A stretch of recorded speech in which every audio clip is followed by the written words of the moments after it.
Bismillahirrahmanirrahim. Assalamualaikum warahmatullahi wabarakatuh. Sahabat Arajuang dimanapun kalian berada, Alhamdulillah kita kembali berjumpa dan kemudian kita akan berdiskusi kembali, sekalipun diskusi kita hanya sebatas maya. Sahabat-sahabat mungkin bisa memberikan pandangannya, pemikirannya hanya melalui kolom komentar.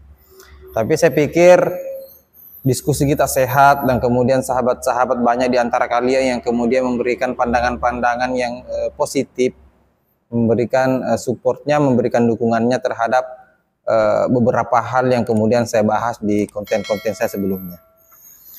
Sahabat-sahabat sekalian, rasanya belum kelar, rasanya belum selesai pembahasan. Jika beberapa video yang lalu saya sudah menjelaskan kepada sahabat-sahabat, bahkan sampai di part ke-6. Sampai di part ke-6 saya membahas soal pengakuan atau pernyataan seorang mantan mubalik LDII Islam Jamaah Jokam 354 yang keluar dari barisan Islam Jamaah dan memberikan pernyataan, memberikan keterangan, mengakui segala hal yang pernah beliau lakukan selama menjadi mubalik di dalam Islam Jamaah Jokam LDII. Nah, di video kali ini, di konten kali ini saya akan melanjutkan di part ke-7. Dan mungkin video ini yang membahas soal mubalik ini akan saya bagi sampai di part ke-8. Alhamdulillah di beberapa video saya sebelumnya banyak dari kalian yang suka, sehingga saya berinisiatif untuk melanjutkan ini. Jadi masih ada 2 part yang akan kita bahas soal pengakuan keterangan mantan mubalik LDII. Ini part ke-7 dan selanjutnya part terakhir adalah part ke-8. Baik, kita dengarkan dulu pernyataan dari sang mubalik. Apa sih pernyataannya kali ini yang kemudian menarik untuk kita diskusikan. Kita dengarkan bersama-sama dulu. Kalau keluar diancam untuk neraka.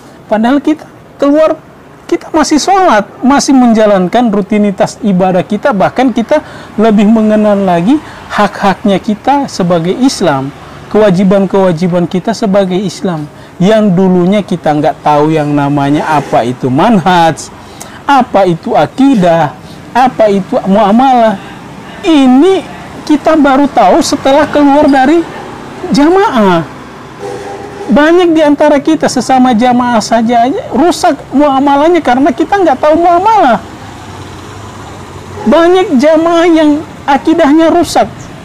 Katanya jangan jin-jinan. Banyak jamaah yang jin-jinan. Bahkan di pusat sana ada yang jin-jinan. Yang silat apa, halus, yang lambaran apa segala macam. Itu masuk kategori jin-jinan. Dan mungkin masih bisa saya uraikan satu persatu yang mana nasihat keimaman, nasihat pusat itu tidak qaulun wa fi'lun, tidak sesuai ucapan dan perbuatan. Baik, sahabat Arajuang, kita sudah dengarkan sendiri bagaimana pengakuan sang mubalik ini resah dengan apa yang sudah dia alami selama berada di Islam Jamaah Jokam 354 LDII. Bahwa posisi beliau, posisi sang mubalik ini kemudian sering mendapatkan hal-hal yang kemudian tidak sinkron, tidak ketemu antara instruksi perintah-perintah dari amirnya dari amirnya Islam Jamaah, imam besar Islam Jamaah, itu tidak tidak sinkron dengan perkataan perintah dengan perbuatannya. Dan ini bisa dibuktikan dari beberapa pernyataan sang mubalik ini. Jika sahabat-sahabat telah mengikuti video saya dari awal, itu banyak hal yang kemudian disampaikan oleh sang mubalik terkait banyak hal yang kemudian menjadi dasarnya kita menyatakan bahwa gerakan Islam yang ada di dalam LDII itu menyimpang. Itu kemudian keliru pemahamannya dan dianggap bahwa sesat, menyesatkan. Dan pernyataan-pernyataan seperti ini masalahnya bukan keluar dari orang di luar dari LDII, melainkan diungkapkan atau pernyataan-pernyataan itu keluar dari orang-orang yang pernah berkhidmat aktif di dalam Islam Jamaah.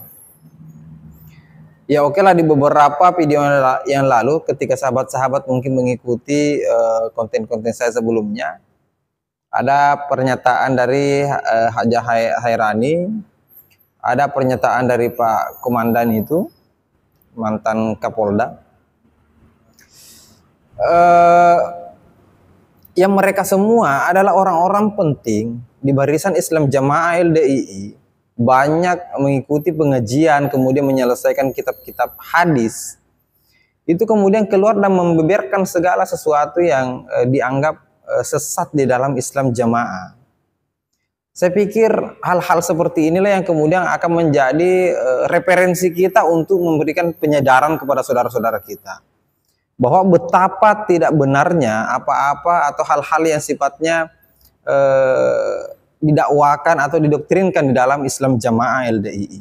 Jika kita bandingkan misalnya dengan metode dakwah yang ada di Nahdlatul Ulama, yang ada di misalnya Muhammadiyah, yang ada di misalnya organisasi-organisasi atau ormas-ormas lainnya, sangat jauh berbeda dengan dakwah atau doktrin yang ada di dalam Islam Jamaah, di mana segala sesuatunya dia serba tertutup,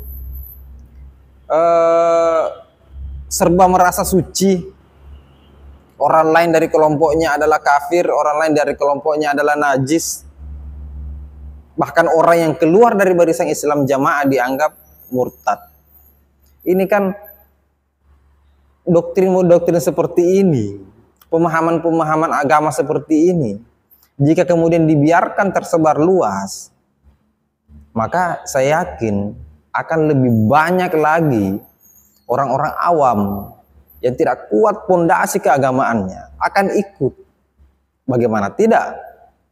Sederhana saja, orang-orang yang ada di perkampungan misalnya, yang ada di pedesaan misalnya, yang mereka ini adalah lulusan atau tamatan-tamatan sekolah dasar, tamatan-tamatan SMA misalnya, apalagi mereka tidak pernah berada di pondok pesantren, menempuh pendidikan di pondok pesantren,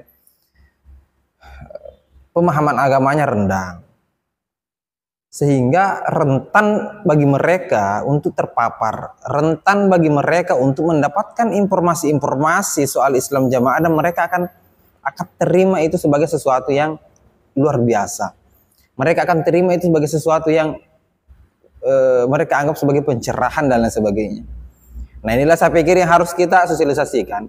Inilah yang saya pikir harus kita sampaikan ke saudara-saudara kita, bahwa modelan seperti ini, modelan pemahaman yang ada di dalam LDII itu harus kita tentang, itu harus kita lawan.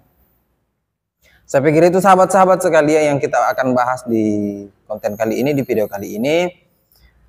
Menarik untuk kita lanjutkan sebenarnya, tapi karena persoalan waktu, kita akan melanjutkan di part selanjutnya, yaitu di part ke-8. Yang saya anggap ini adalah part ke-8 nantinya adalah part terakhir pembahasan kita mengangkat soal pengakuan atau keterangan dari mantan mubalik LDII. Saya pikir itu sahabat-sahabat sekalian. Terima kasih.